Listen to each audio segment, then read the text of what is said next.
this is where we should start feeling at home. Part of our daily perception of reality is that this disappears from our world. When you go to the toilet, shit disappears. You flush it, of course, rationally, you know it's there in canalization and so on. But at a certain level of your most elementary experience, it disappears from your world. But the problem is that trash doesn't disappear. I think ecology, the way we approach ecological problematic, is maybe the crucial field of ideology today. And I use ideology in the traditional sense of illusory, wrong way of thinking and perceiving reality. Why?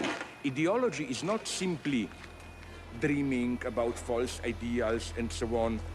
Ideology addresses very real problems, but it mystifies them.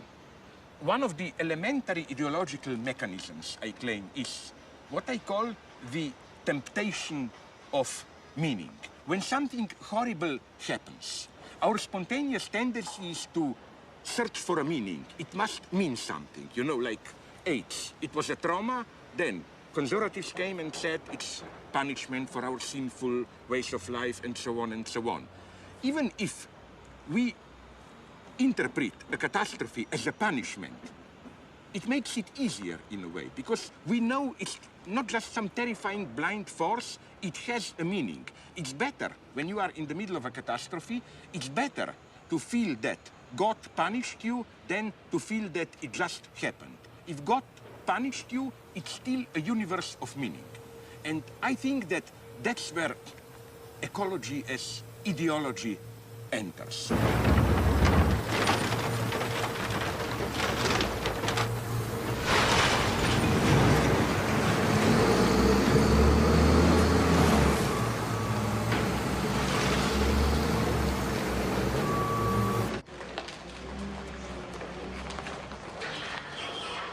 It's really the implicit premise of ecology that the existing world is the best possible world, in the sense of it's a balanced world which is disturbed through human hubris. So why do I find this problematic? Because I think that this notion of nature as a harmonious, organic, balanced, reproducing, almost living organism, which is then disturbed, perturbed, derailed through human hubris, technological exploitation, and so on, is, I think, a secular version of the religious story of the fall. And the answer should be not that there is no fall, that we are part of nature, but on the contrary, that there is no nature. Nature is not a balanced totality which then we humans disturb. Nature is a big series of unimaginable catastrophes. We profit from them. What is our main source of energy today? Oil. Are we aware what is oil? Oil reserves beneath the earth are material remainders of an unimaginable catastrophe. Are we aware? Because we all know that oil is composed of the remainders of animal life, plants, and so on and so on. Can you imagine what kind of unthinkable catastrophe had to occur on Earth? So that's good to remember.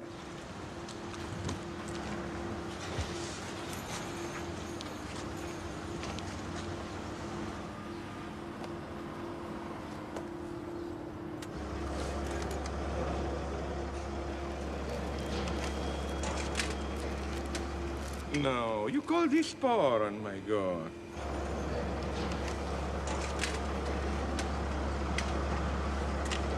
You can have a half of a hamburger, or rather some cheese sandwich, then you can have a muffin and some juice.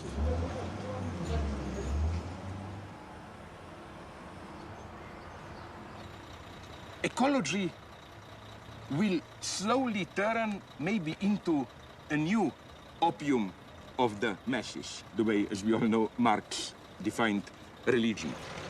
what we expect from religion is a kind of an unquestionable highest authority. It's God's word, so it is, you don't debate it. Today, I claim ecology is more and more taking over this role of a conservative ideology. Whenever there is a new scientific breakthrough, biogenetic development, whatever, it is as if the voice which warns us not to trespass, violate a certain invisible limit, like don't do that, it would be too much. That voice is today more and more the voice of ecology, like don't mess with DNA, don't mess with nature, don't do it. This basic conservative, archi-ideological mistrust of change. This is today ecology. Another myth which is popular about ecology, namely spontaneous ideological myth, is the idea that we, Western people in our artificial technological environment, are alienated from immediate natural environs. That we should not forget that we humans are part of the living earth. We should not forget that we are not abstract engineers, theorists who just exploit nature, that we are part of nature, that nature is our unfathomable, impenetrable background. I think that that precisely is the greatest danger. Why? Think about a certain obvious paradox. We all know in what danger we all are. Global warming, possibility of other ecological catastrophes, and so on and so on. But why don't we do anything about it? It is, I think, a nice example of what in psychoanalysis we call disavowal.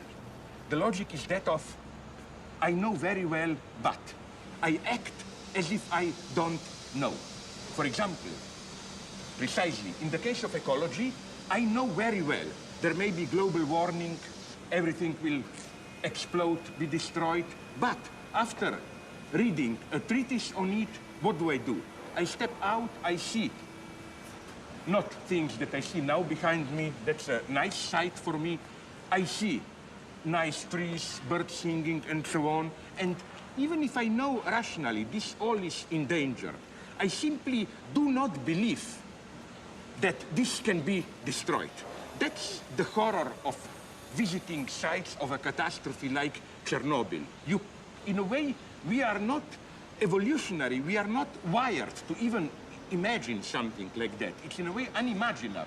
So I think that what we should do to confront properly the threat of ecological catastrophe is not all this new age stuff to break out of this technological manipulative mold and to found our roots in nature, but on the contrary, to cut off even more these roots in nature.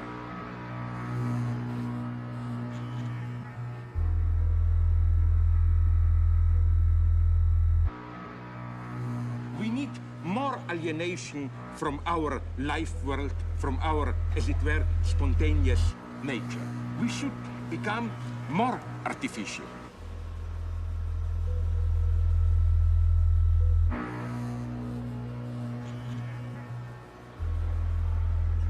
We should develop, I think, a much more terrifying new abstract materialism, a kind of a mathematical universe where there is nothing, there are just formulas, technical forms, and so on. And the difficult thing is to find poetry, spirituality in this dimension, to recreate, if not beauty, then aesthetic dimension in things like this, in trash itself. That's the true love of the world. Because what is love? Love is not idealization. Every true lover knows that if you really love a woman or a man, that you don't idealize him or her. Love means that you accept a person with all its failures, stupidities, ugly points, and nonetheless, the person is absolute for you. Everything that makes life worth living, but you see perfection in imperfection itself. And that's how we should learn to love the world. True ecologist loves all this.